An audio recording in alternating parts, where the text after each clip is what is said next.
Alléluia, Alléluia, Alléluia. Alléluia, Alléluia, Alléluia. Alléluia, Alléluia, Alléluia. Alléluia, Alléluia, Alléluia. Aujourd'hui la lumière a brillé sur la terre. Peuple de l'univers, entrez dans la clarté de Dieu. Venez tous adorer le Seigneur. Alléluia, Alléluia, Alléluia. Alléluia, Alléluia, Alléluia. Le Seigneur soit avec vous. Évangile de Jésus-Christ selon saint Jean.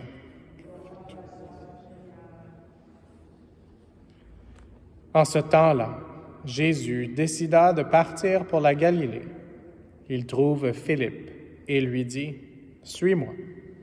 Philippe était de Bethsaïde, le village d'André et de Pierre. Philippe trouve Nathanaël et lui dit « Celui dont il est écrit dans la loi de Moïse et chez les prophètes, nous l'avons trouvé. C'est Jésus, fils de Joseph, de Nazareth. » Nathanaël répliqua « De Nazareth, peut-il sortir quelque chose de bon? » Philippe répond « Viens et vois. » Lorsque Jésus voit Nathanaël venir à lui, il déclare à son sujet « Voici vraiment un Israélite. Il n'y a pas de ruse en lui. » Nathanaël lui demande « D'où me connais-tu? » Jésus lui répond « Avant que Philippe t'appelle quand tu étais sous le figuier, je t'ai vu. » Nathanaël lui dit « Rabbi, c'est toi le Fils de Dieu, c'est toi le roi d'Israël. » Jésus reprend « Je te dis que je t'ai vu sous le figuier, et c'est pour cela que tu crois. Tu verras des choses plus grandes encore. » Et il ajoute « Amen, amen, je vous le dis. Vous verrez le ciel ouvert et les anges de Dieu monter et descendre au-dessus du Fils de l'homme. » Acclamons la parole de Dieu.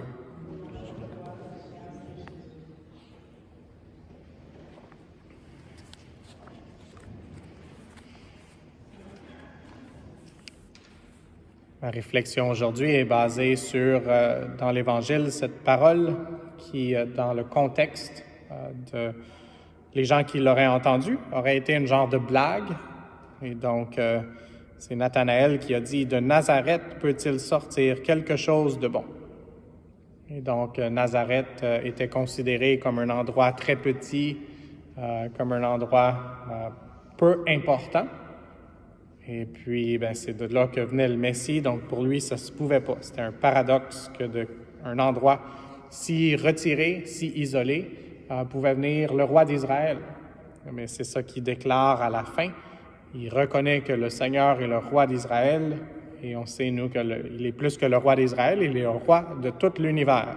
C'est même le dernier dimanche de l'année liturgique. On célèbre avant de commencer l'Avent, la saison de Noël où on est présentement, et donc le roi de tout l'univers. Et donc, dans ma prière personnelle, et pour préparer l'homélie aujourd'hui, je me demandais c'était quoi des caractéristiques de Nazareth. Et une principale est probablement que c'était une ville silencieuse. Et ensuite, sa petitesse. Et puis ça, à quoi ça m'a fait penser, c'était une ville très humble. Et on est tous appelés aussi à recevoir de Dieu l'humilité et à la mettre en pratique, à essayer de vivre d'une façon humble. Et le meilleur exemple pour ça, c'est la Sainte Vierge Marie. Et donc, je vais conclure dans quelques instants à propos de ça. Mais la vie de Jésus à Nazareth était une vie de silence. C'était avant de commencer sa vie publique, avant de parler par ses discours et aussi par ses actions, par ses miracles. Et donc, il faisait une petite vie silencieuse, une petite vie tranquille, une petite vie de travail manuel. Il apprenait de Joseph, son père. Et donc, il apprenait aussi beaucoup de choses dans le silence de son Père du ciel. Et donc, pour nous, on ne devrait pas avoir peur de nos moments de Nazareth dans notre vie, les moments où c'est un peu plus silencieux. Et au contraire, on devrait même rechercher une vie un peu similaire à Nazareth pour pouvoir essayer de nous connecter avec le Père, pour être formés, parfois réformer notre vie afin qu'on puisse être plus à l'image et à la ressemblance de Dieu.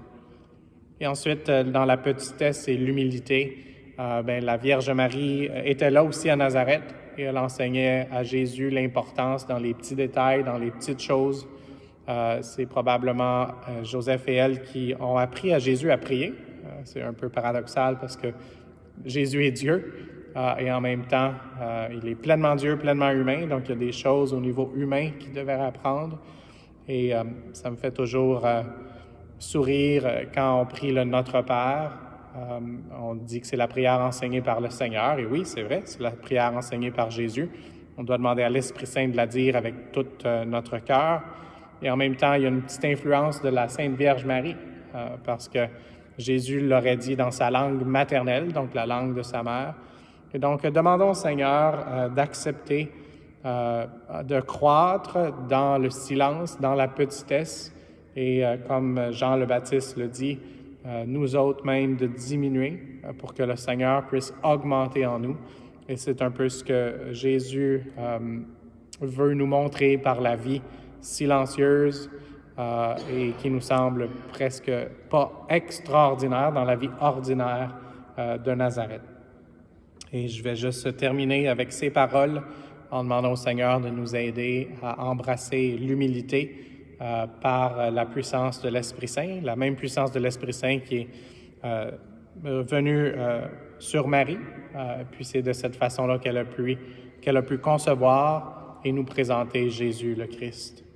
Et donc Marie a dit, « Il renverse les puissants de leur trône, il élève les humbles. » Et donc, Seigneur, aide-nous à être humbles pour pouvoir parler haut et fort, même dans notre silence, par nos actions, par notre amour, de la présence réelle de Jésus. Amen.